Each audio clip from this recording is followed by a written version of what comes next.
Hi, my name is Wachena, and I have created this channel, Heritage Bridge Collective, as a way to connect African Americans back to the motherland, the continent. And one of the reasons that sparked me to start this, it's because I actually did my African ancestry.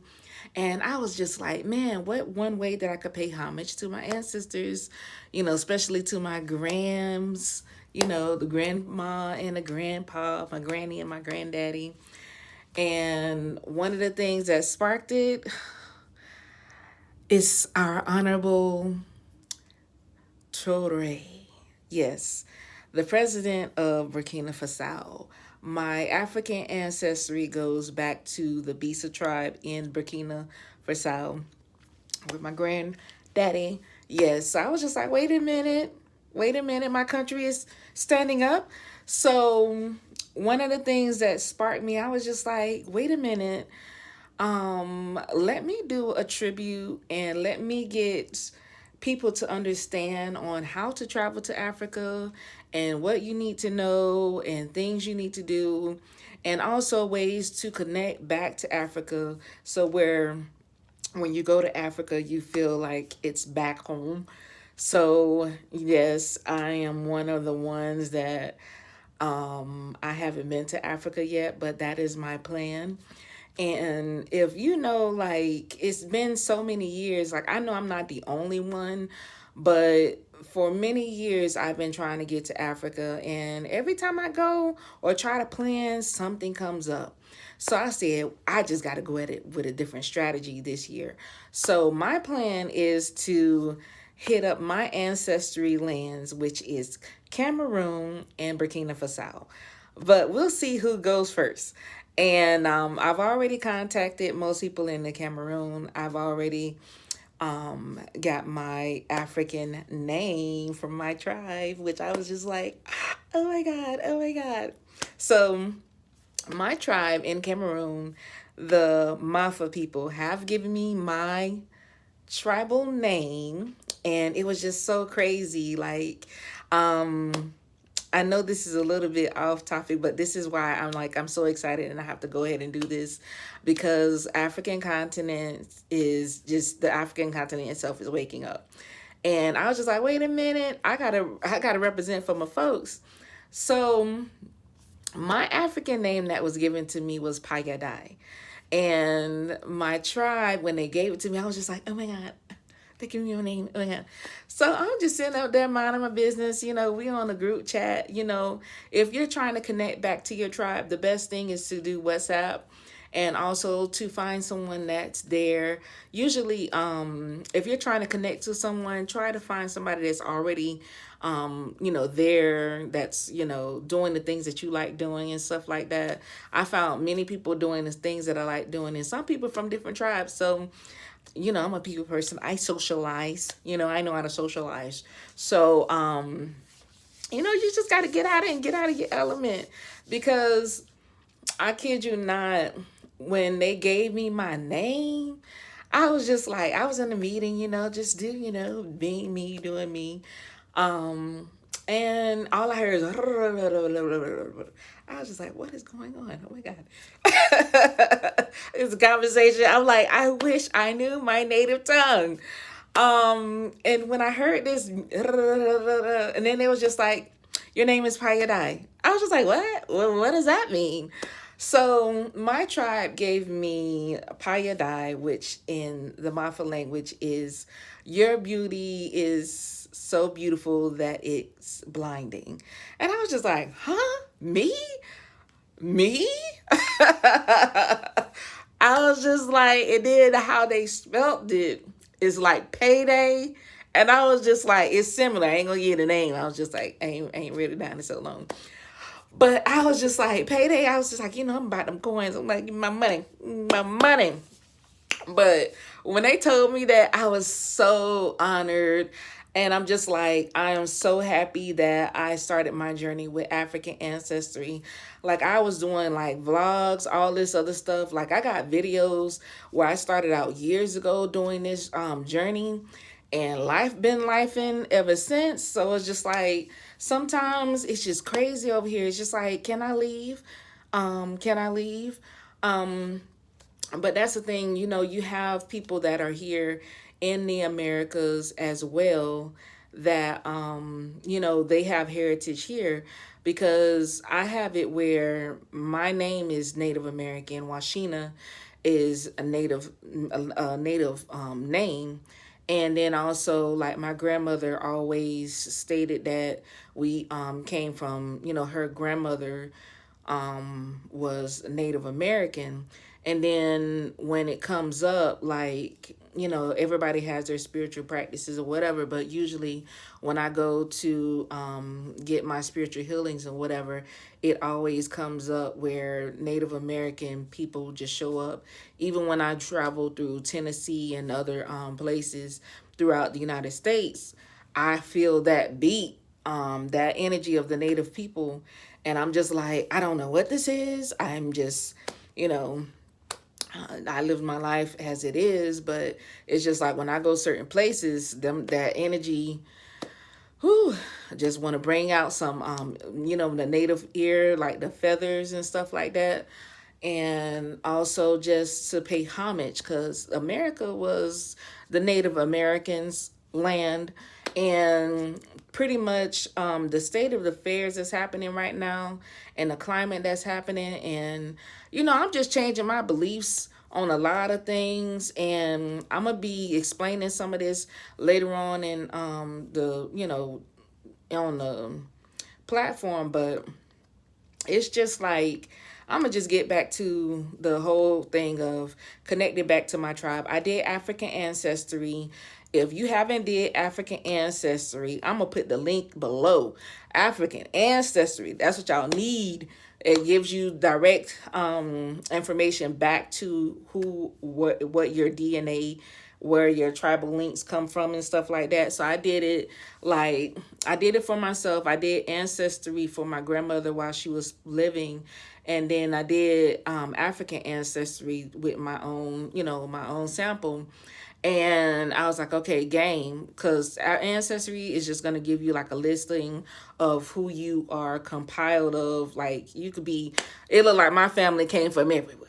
If you looked at that search, we are part of, we're a little bit of everybody. If you ask me on that one. But African ancestry actually gives you detailed information on where you came from. So my grandmother came back. It was almost like a 98, 99 percentile Mafa people in the Cameroon. And then my grandmother on my father's side actually came up the same Mafa, Masa, and Kotoko. I think that's what it is, in Cameroon. So I was just like, oh, I gotta go meet my people. So I was just like, I went and I got the shots and stuff. And then I had needed one more shots for malaria and all this other stuff. I was just like, man, I'm taking this stuff. I don't even think I'm supposed to be taking this stuff. I'm kind of allergic to a lot of stuff. But I'm going to make my way to Africa. So, just for me. I don't know about everybody else. If y'all got issues, y'all better figure something else out. But I said, let me make my way. And then, boom, here go the pandemic. I had everything planned. I was like, going to go ahead, get this money. I was going to have my plane ticket. My people that was in Cameroon said I could come and visit with them. And I was game. I was like, yes. And then a pandemic hit, shut down. I was just like, oh, well, you don't say. Because, with part of my profession, I'm like, I touch people. Like, I'm in the service industry. I can't, the health service industry. And I'm like, I can't touch. I don't make money. But I found other ways now that I still could touch and make money. But in case anything else happens, still getting the heck up out of here. So, other than that, I call him my baby uncle, because my baby uncle, he ain't but maybe 5-10 years older than me. Yeah. So my baby uncle, I went ahead and purchased, because sometimes when you the one in the family, the one that's, well, I'm always inquisitive, I would say. I have to figure it out, like what's going on. So I went ahead and I had my baby uncle do the test for the for paternity for the family, and it came up my granddad was 99 point maybe 1% off or something of the Bissa tribe in Burkina Faso.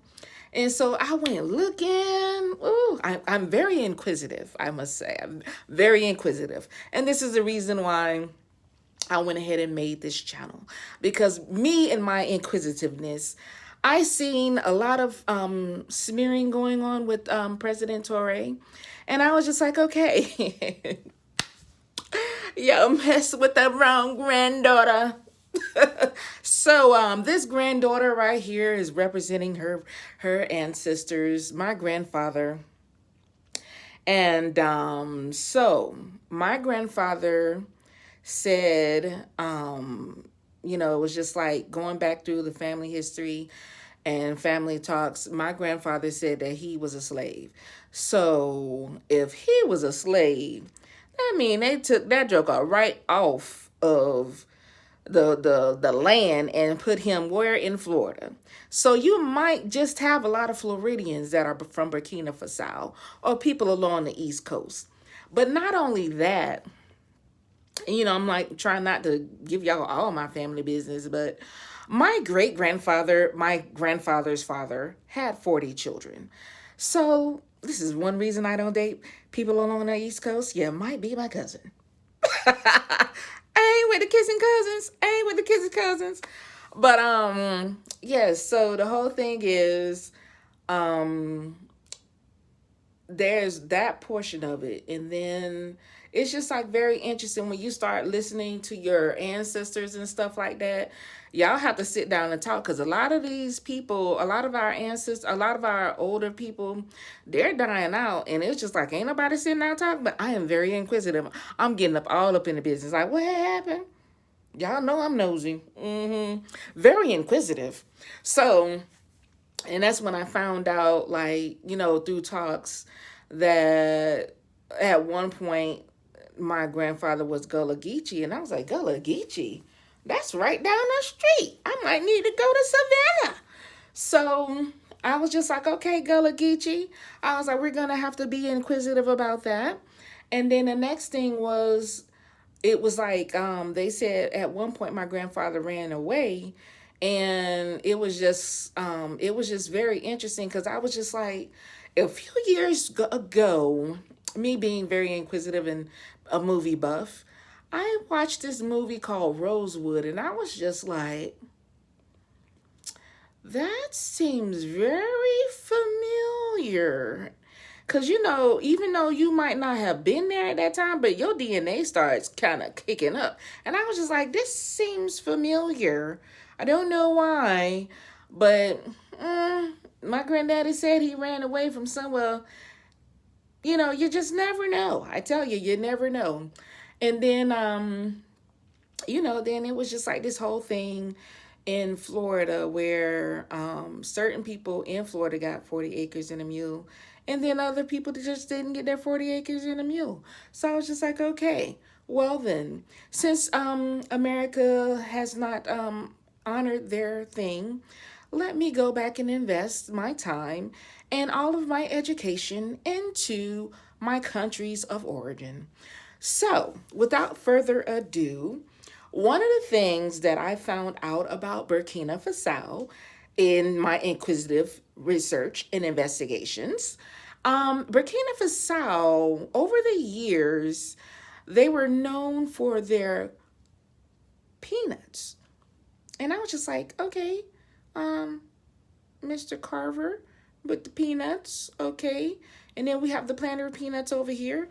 So, I was looking and researching on how to do peanut farming and things like that, because I was just like, well, we always boil peanuts. I mean, if you go past the Florida line, we're boiling peanuts.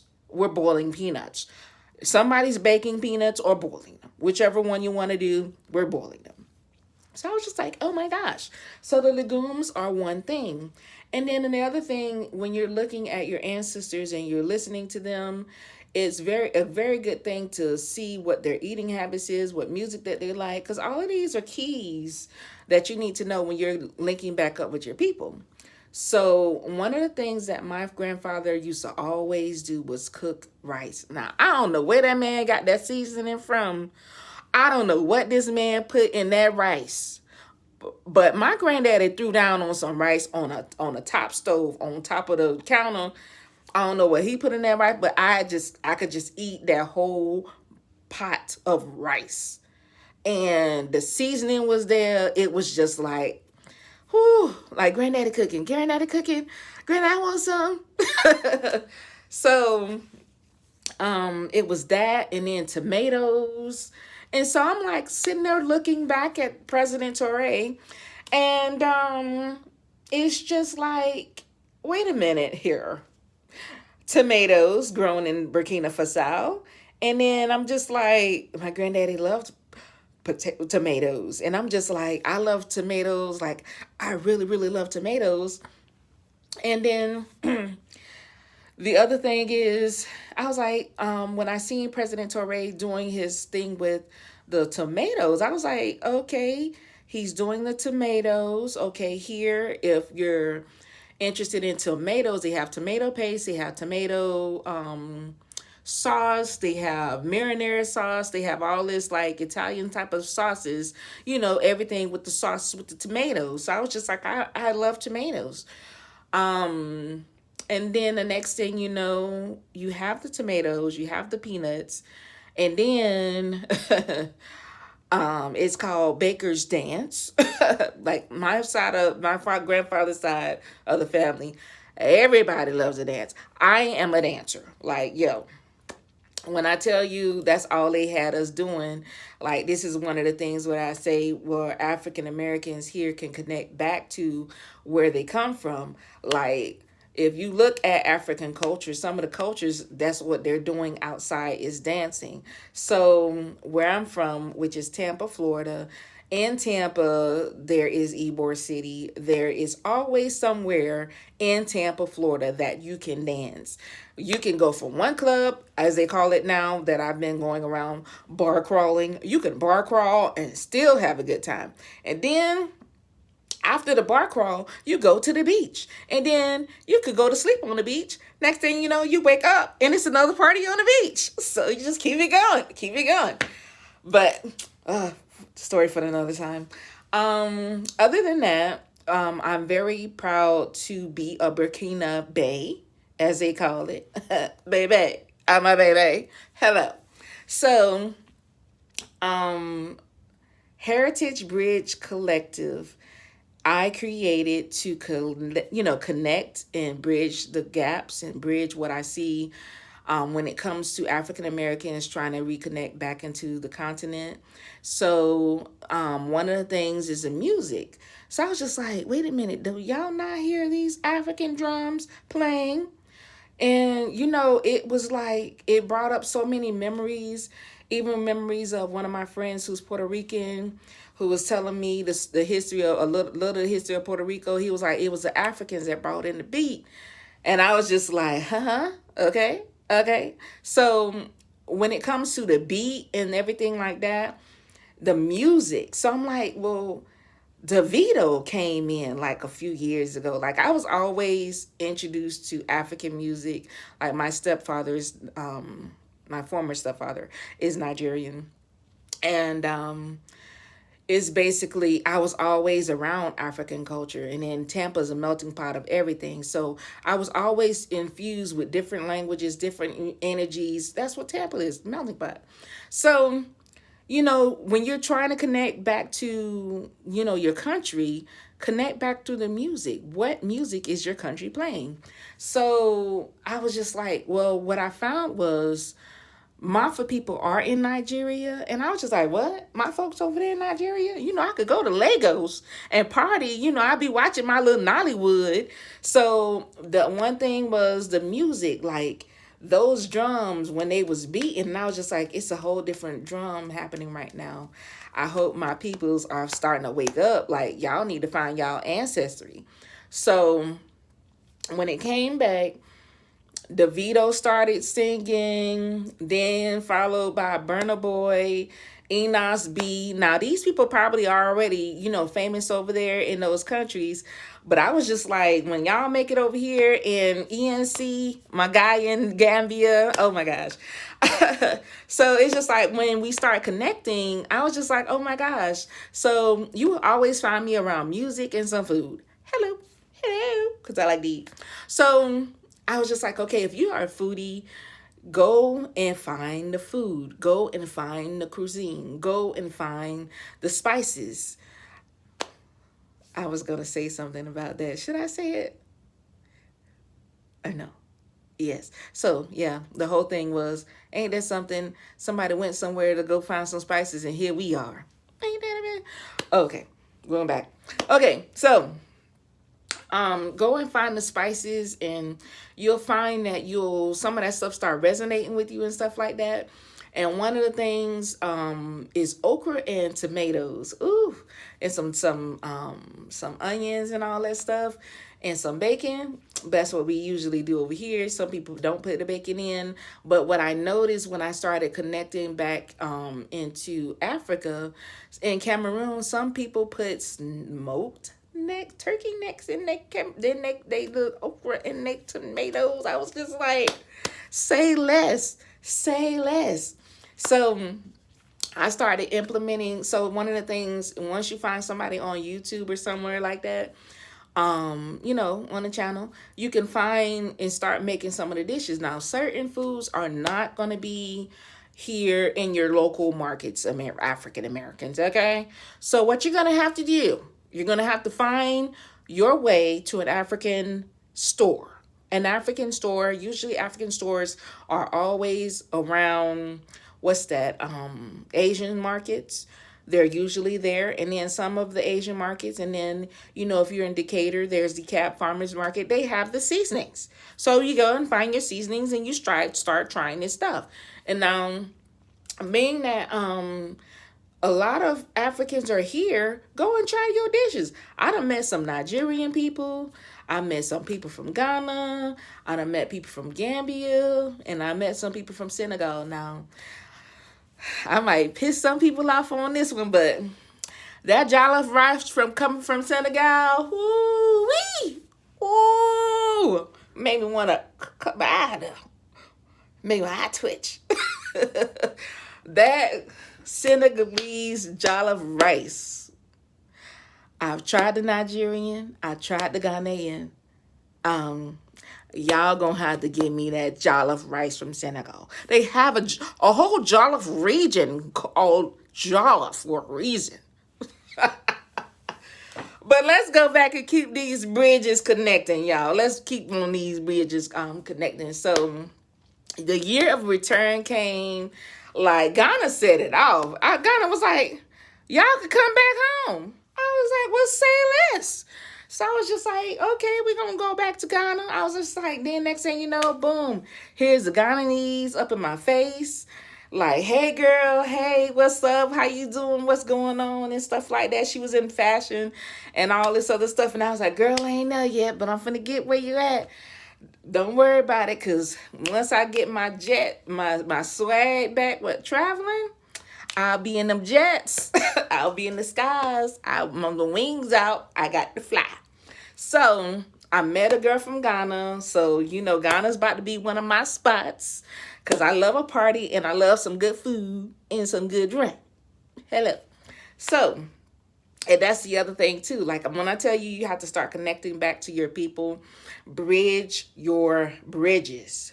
Connect your bridges. You got to connect. So the other thing is, what I found out about my culture in Cameroon is they're beer makers. I was like, beer makers? Do I need to open up a distillery? My God. So I was just like, well, let me go over there and see what that beer tastes like. So then I'm sitting over here trying to explore, connect my bridges. Let me make sure I'm on time. So I'm over here connecting my bridges, And next thing you know, I see some red wine